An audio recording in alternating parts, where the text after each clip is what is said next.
The Trayvon Martin murder case got just about everybody talking about race, and not just specifically how it related to the case. It got some, many on the political right, wondering why the so-called liberal media wasn't talking about other problems in the black community. Let's talk about race. Let's talk about black-on-black violence. The outrage that I have is in the lack of really the national attention to what is an epidemic of crime in the black community, committed largely by blacks. Why aren't we talking about it? Good question. Actually, that's not a good question. We've talked about it many times on this show and on CNN. It's actually a good deflection, as I've said a number of times to a number of guests here on CNN and also on the radio. David, do not do that false equivalent. That is no, not I'm not trying to equivocate, but outrage. Yeah, but listen, crime happens all the time, and because a crime happens, it does not mean that you should shift the focus from what happened here. Let's stick to this particular point. Okay, so on this issue then. Thank you. So that's the reason I didn't want to discuss at length crime in the African-American community or how to fix other ills that seem to be plaguing the community in general. But now that the jury has reached its verdict, one that everyone must accept, it's time now for some tough love on the subject. Someone on another network got the chance to go first because I couldn't go during the week. I'm only here on the weekend, so listen to this. The reason there is so much violence and chaos in the black precincts is the disintegration of the African-American family. He's got a point. In fact, he's got more than a point. Bill? Raised without much structure, young black men often reject education and gravitate towards the street culture, drugs, hustling, gangs. Nobody forces them to do that. Again, it is a personal decision. He is right about that, too. But in my estimation, he doesn't go far enough. Because black people, if you really want to fix the problem, here's just 5 things that you should think about doing. Here's number 5. And if this doesn't apply to you, if you're not doing this, then it doesn't apply to you. I'm not talking about you. Here's number 5. Pull up your pants. Some people, a lot of them black, gave me flack for saying that recently on the Wendy Williams show. If you're sagging, it means I think it's your self-esteem is sagging and who you are as a person. It's sagging. Young people need to be taught respect, and there are rules.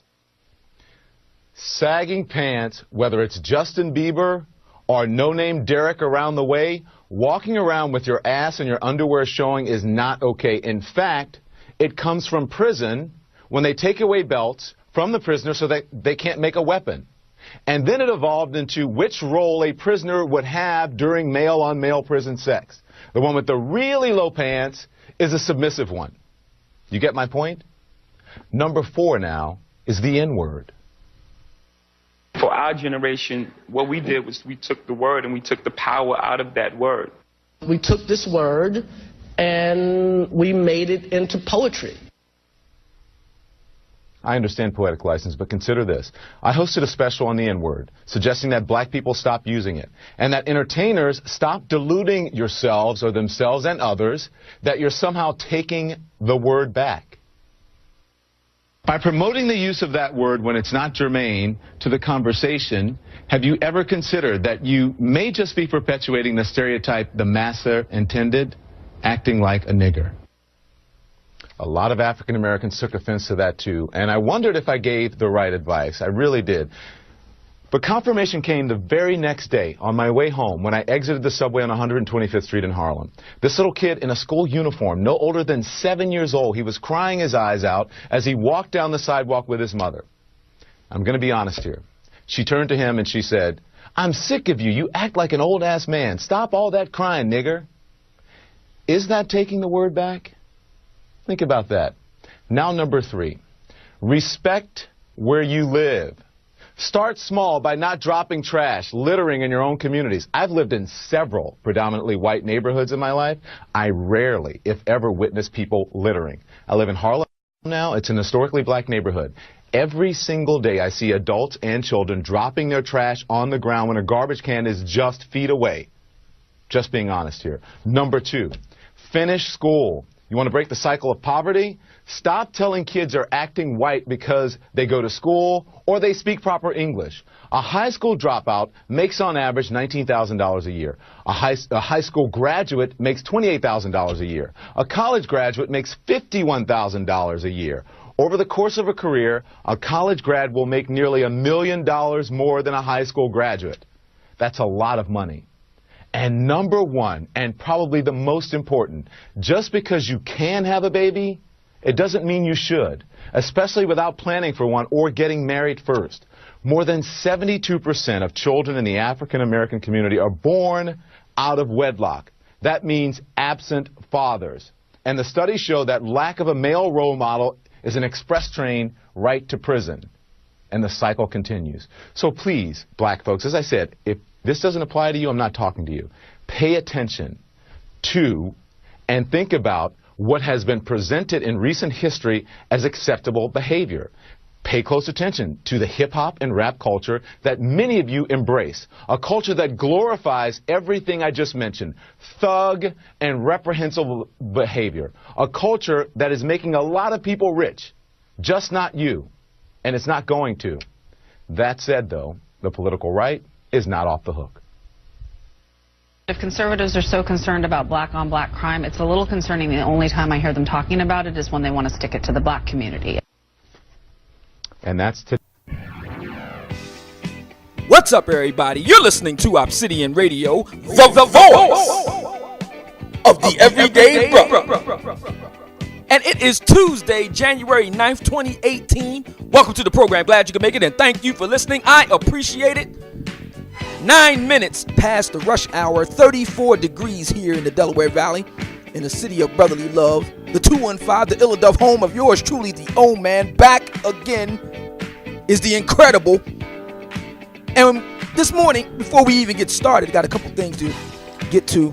I meant to come back on the air yesterday after I dropped that little quick podcast regarding the one and only Dark Hideous, also known as Miss Deborah Cooper, in response to, she was really salty over that whole $25 wedding ring thing.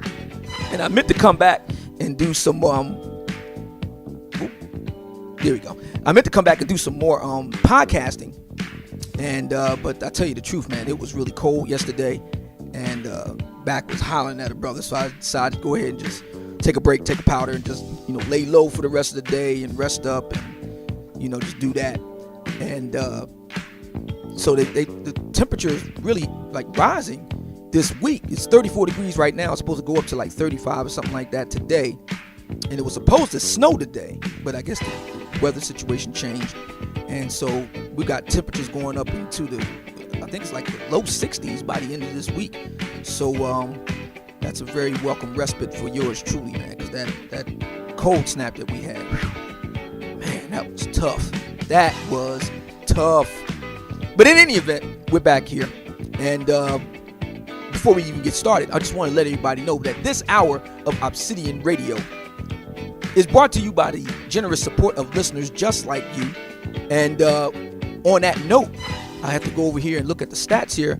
Got a new update on the Patreon situation. We got 170 Patreons right now. I want to thank all the brothers who came out and rose to the occasion and answered the call by becoming one of the 300 Patreons. I need to stay on the air, getting bigger and better. So the magic number, ladies and gentlemen, is 130 Patreons to go till we reach 300.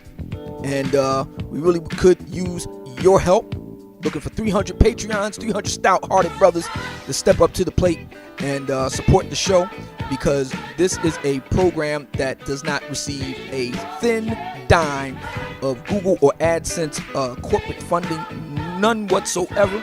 It is 100% supported by you, and we're able to do that in that way so we can have the kind of conversations and the kind of programming and format here that you've come to know, love, trust, and respect. Thinking Black Men's Radio, some assembly is required.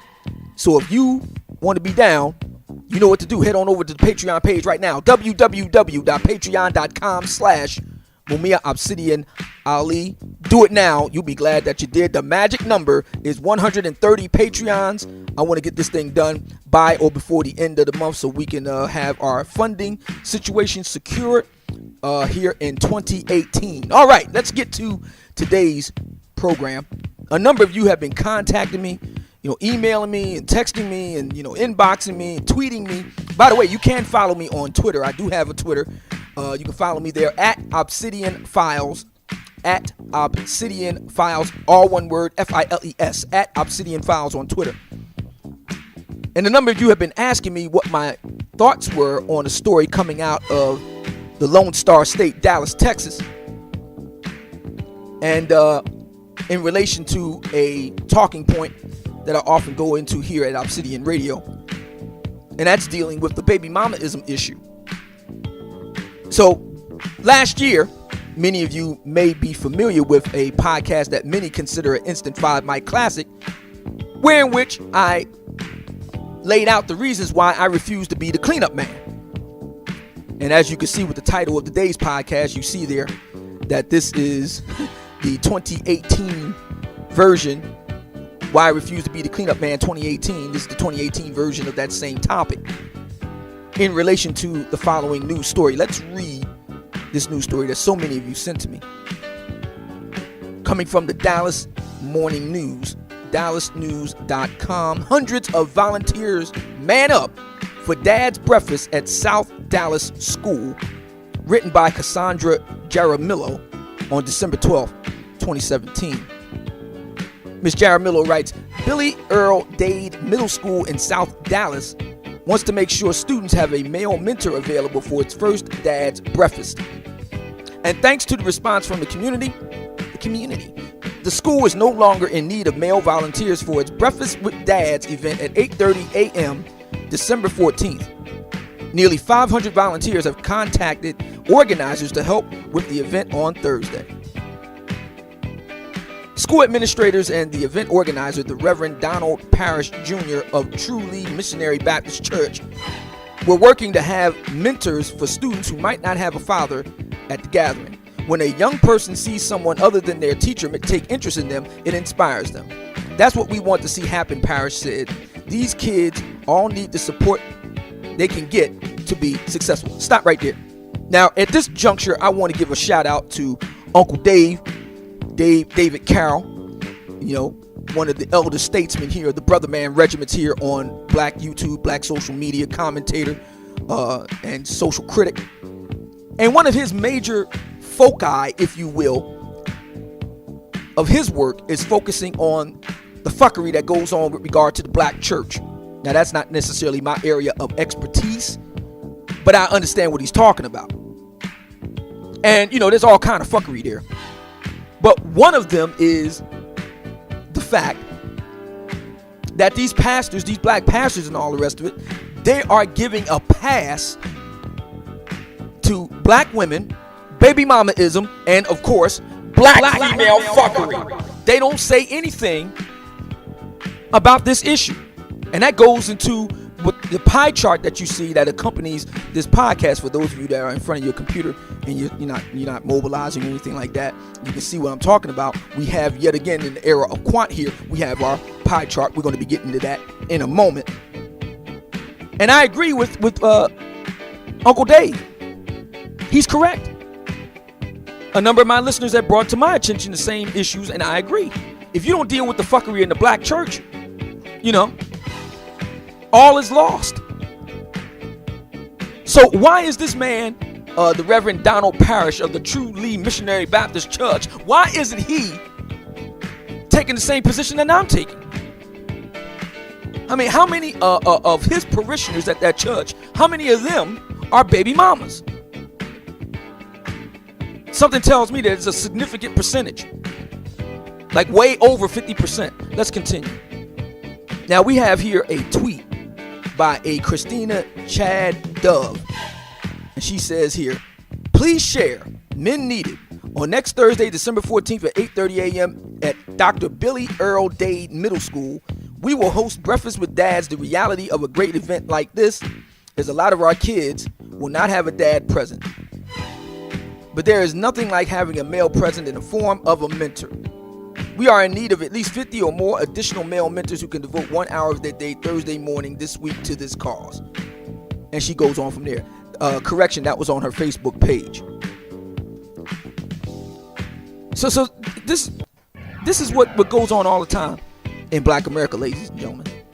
And I talked about this in my previous podcast of the same name last year. And why my position was no. Now, why do I say that, ladies and gentlemen? Very simple. Incentives drive behavior. Every time black men or other men step in to be mentors to the offspring of these baby mamas, you know what you're doing? You're incentivizing them to continue doing what they're doing. They don't have any incentive to change their behavior. So you have to do behavior modification. Black women have to learn how to make better choices in men. Choose the dads instead of the cads. Now, we've talked about here on this channel and many other venues in the manosphere, both black and white, the concept alpha fucks beta bucks. What do you think is going on here, man? This is nothing but alpha fucks beta bucks on a broad scale. And we know that's true because a lot of black women have multiple kids. It's not like it's just a one-off. You know, and that would be the thing. It would be one thing if the overwhelming majority of black women having these kids out of wedlock, they only had it one time. It's okay. I can go along with that. Honest mistake, oops, whatever, fine. But that's not the reality. We know that 60% of black women who are baby mamas have more than one baby daddy. Not a husband, baby daddy. We know that. And so as long as they can get, you know, funding from the welfare mind state, they can get other men to step up and take care of their kids and have breakfast with their kids and all the rest of it. What incentive do they have to choose a good man, a dad? What incentive do they have to do that? And this idea that there ain't no good black men out there, we know that's bunk, because we talked about this a month ago. Centers for Disease Control data debunks that idea that there aren't good black men out there. That's a bunch of BS. In fact, the vast majority of black men are good brothers who would make good dads. So that takes us to the 80-20 rule, Desmond Hatchett, etc. So now you see the reason why I say no to Captain Save-A-Ho.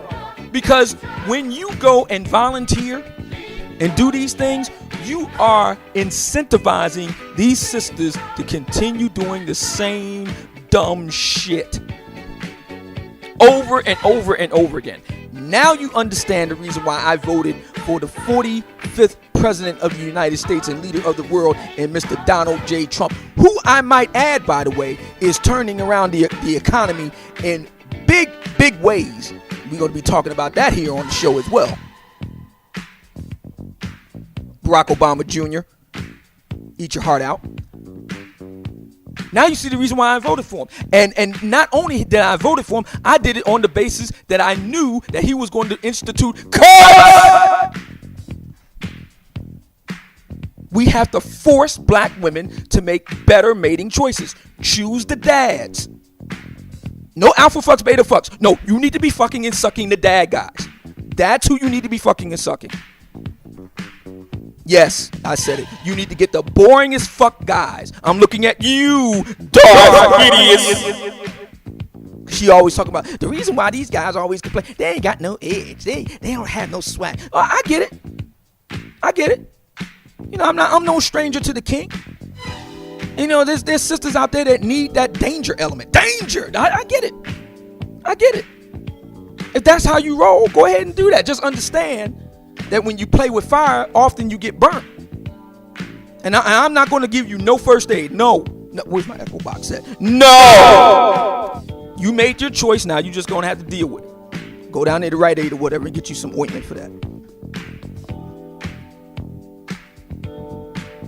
What black women have to do is choose the boring, stable guy. That's the guy you get because he's the dad. You can learn how to get wet and moist for him. Go ahead. practice work on that. That's what you need to do. And more black men need to start taking this stance. Now, a lot of people will say, Obsidian, what about the children? I remember I was listening to last year. I was listening to Sisters in the Dolomite. She was talking about, what about the children? Well, okay. My response is, what about them? They ain't my kids. You need to ask that question to the baby mamas that had them. While their thighs was wide open and their heels was pointing to the ceiling. You need to ask them. Ask them what about them. They should have thought better of that. That's what you need to do. Not my problem. Not my problem. So let's continue this article. The middle school has worked on improving its academic standing in Dallas ISD. Low test scores, high principal turnover, and inexperienced teachers have been obstacles Dade has faced in recent years. As Texas Education Agency test scores show, some academic improvement at Dade, Parrish said, that's the Reverend, Parrish said the school is working to get community leaders and organizations involved to mentor students outside the classroom too. See what I'm talking about? Alpha fucks beta bucks. Now, why can't they get them alpha knuckleheads to go in there and be dads? That made the kids. Why can't they do that? We all know the reason why. See, a lot of women in general, black women in particular, what they want to do is they want to have you believe, I didn't know. Oh, I didn't know he would be like that. Bullshit.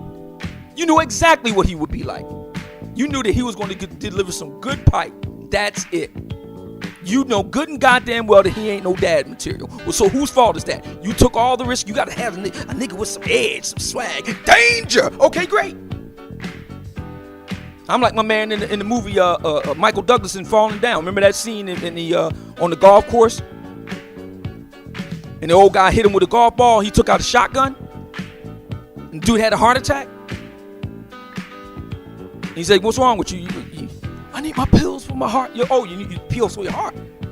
Well, where is it? It's in the golf cart there. Oh, the golf cart went into the river. Okay. Well, looks like you're going to die with that funny looking hat on. What's up with that? I say the same thing to the sisters. Nope, I'm not bailing you out. You may be too big to fail for all these other people out here, but you ain't too big for me.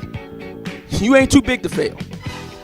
This is what you get when you choose danger over a good, boring as fuck, stable guy. That's what you get. No, I'm not bailing you out. No, where's my echo box here? No! Now, you heard in the leadoff segment, one Mr. Donald Lemon, who is a news anchor over at CNN. You know, he got his start here in Philadelphia. He used to be on local, I want to say NBC News here in Philly some years back. But in any event, he's moved up in the ranks. Now, you heard what he had to say in the leadoff segment there. That was in the aftermath of the Trayvon Martin, George Zimmerman situation, the whole court case and all the rest. And you heard what he had to say, that more than 72% of black children are born out of wedlock. So for those of you who doubt that number, because you know a lot of black women in particular be in denial. For those of you who want to question that, I want to read to you the following article from the PolitiFact.com website.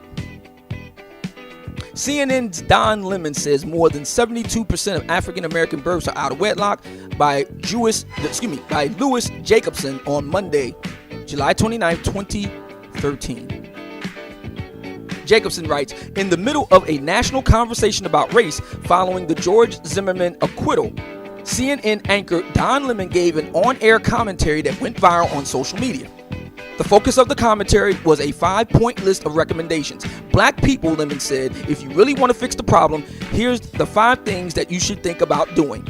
Number 1 on that list, and probably most important, he said, had to do with out-of-wedlock births. Quote, just because you can have a baby, it doesn't mean you should, Lemon said, especially without planning for one or getting married first. More than 72% of children in the African American community are born out of wedlock. That's a whole lot of park apes. That means absent fathers. And the studies show that lack of male role model is an express train right to prison, and the cycle continues. Lemon's commentary inspired a firestorm of criticism on social media. The website Mediaite published a sampling, and bloggers took aim at his conclusions. If Lemon really wanted to help the black community, he could start by adopting a deeper understanding of the history, sociology, and psychology of his own people, wrote Washington Post blogger Raheel Tesfamariam. What the hell handle there? Offering made-for-TV analysis about deeply complex social issues in the manner in which he did is irresponsible and lacks intellectual rigor. Bull crap. What Don Lemon said just made good common sense. And a big part of the problem why we can't, put a collar on black female fuckery and hypergamy run off the rails is because of simp ass niggas like him. Let me continue here. We can't check Lemon's opinions, but what we did want to take a look at the one verifiable fact that he offered. Is it correct that more than 72% of children in the African American community are born out of wedlock? We turn to data from the Federal Centers for Disease Control and Prevention, which publishes a report every year that includes a wealth of data about births in America. The most recent report, published in August 12th, is based on data from the year 2010. The report broke down by statistics by ethnic group, and here is a summary. That leads us, ladies and gentlemen, to our pie chart in the era of Quant here at Obsidian Radio. Baby mamaism in America 2010. Now you see the color-coded sections of the pie here, so we're just going to go right through it from top to bottom. The little yellow slice, that represents Asian Americans and Pacific Islanders. Their baby mamaism rate as of 2010, 17%. The brown slice on the pie here, the brown piece of the pie, that represents Hispanic Americans. Their rate of baby mamaism as of the year 2010, 53%. Skip down here to the blue section of the pie. That blue slice of the pie, that represents non-Hispanic whites. White Americans. As of 2010, their baby mamaism rate, 29%. Now we go over to the mustard slice of the pie. Mustard color slice of the pie there. That represents our American Indian and Native Alaskans in the United States. Their rate of baby mamaism, 66%. Pretty damn high. And finally, we skip back up to the middle of the graph here, on the side here. That big old red piece of pie there. Huge piece of pie. You know how much black women like to eat. Huge piece of pie right there. Non-Hispanic black Americans. And what do we have there for their rate of baby mamaism in the year 2010 AD? That's right. Let's all say it together now. 73%. Now let's go back to our article. So Lemon is correct that more than 72% of children in the African American community are born out of wedlock.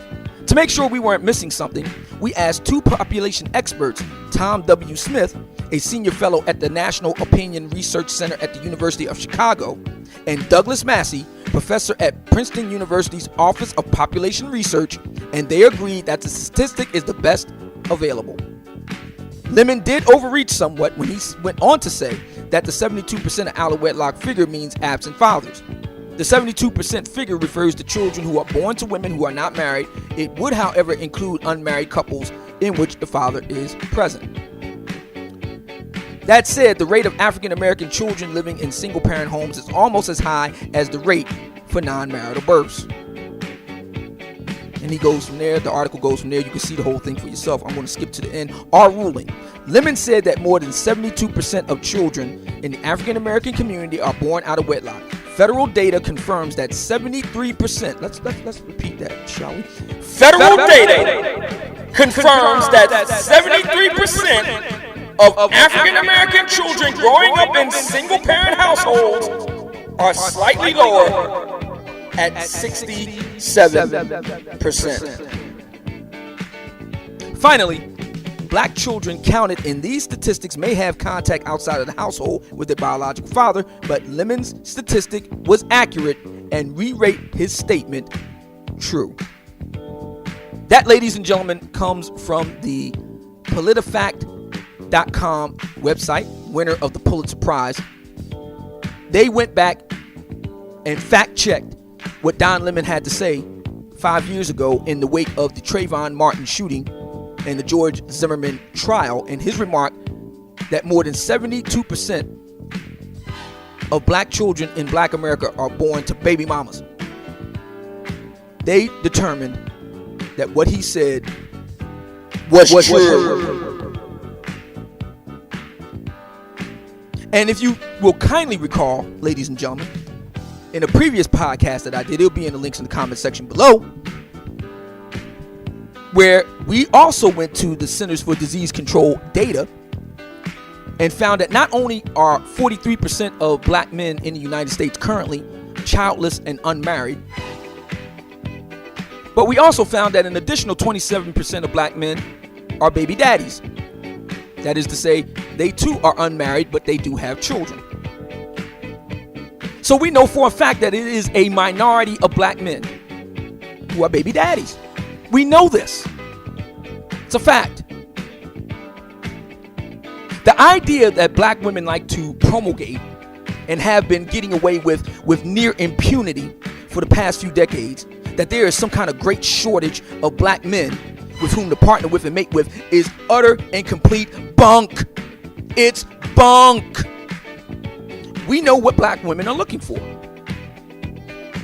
It's called the 80-20 rule. They want the really sexy guys, a small percentage of guys that they go and get, and they think that they can flip a cat into a dad, and then when it invariably doesn't work, now all black men ain't shit. No, the niggas you like to mess with ain't shit. You see, you remember, you got to get that danger. Okay, go ahead. Go for it.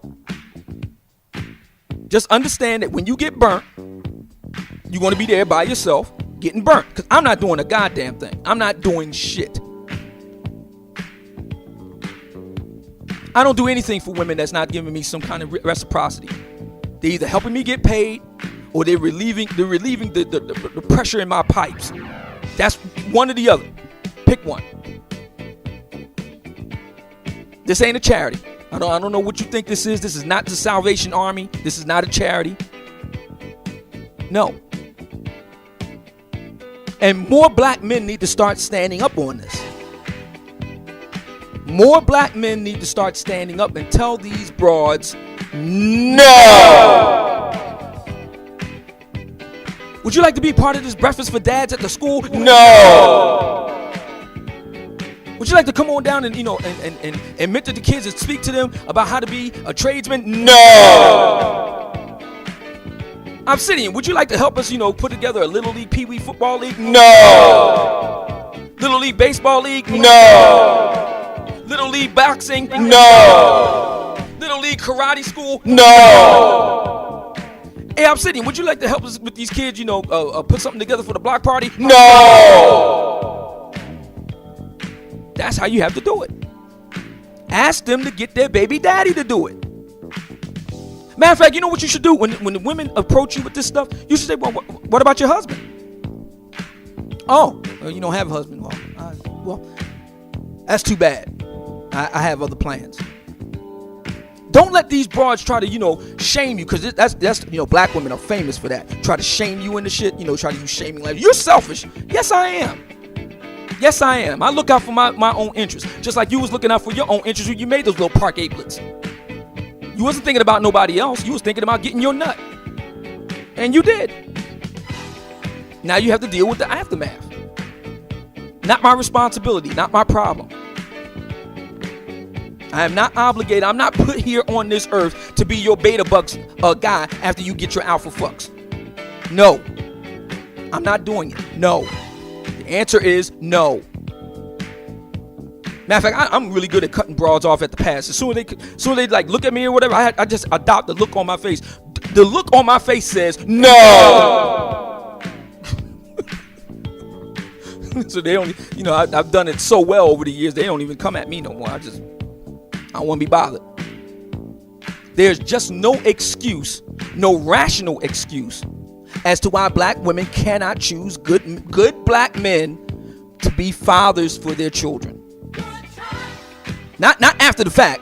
No, you fucking suck him and make good kids and then y'all raise them together. There's no excuse why you can't do it. None. No excuse, because we have numbers that indicate that there are plenty of black men who will make good dads. Plenty of them. And y'all go and get the small minority of black men who ain't shit to suck and fuck and make kids with. Then you expect the whole community to come in and be a dad to your kids. No! We're not going to do that. We're not going to do that. We're not. If I deal with a woman who's got kids, that's your problem. That's your issue. That impinges, as long as it don't impinge on my pleasure. I have a right to look out for my pleasure. You don't have to look out for my pleasure. We agree. Why should you care about my dick? But my dick is important to me. So you're contributing to my pleasure or you're not.